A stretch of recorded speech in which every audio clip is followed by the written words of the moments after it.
नाम कलावती इब्ने है। मैं 4 महीने चूल्हे का इस्तेमाल कर रही हूँ। इसमें बहुत फ़ायदा है, आसानी से कहीं भी रख सकते हैं अपन।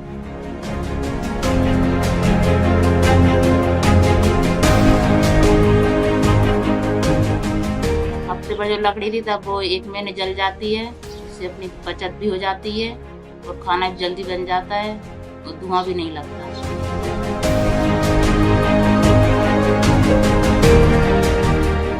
तो ये फायदा हो गया कि अब उसमें धुआं लग नहीं रहा है अपन को, बच्चों को भी नहीं, स्वाद भी ठीक रहता है अपना, आंखों में धुआं नहीं आता है, बच्चों को भी तकलीफ नहीं होती है और पूरा घर भी अपना काला नहीं होता उससे।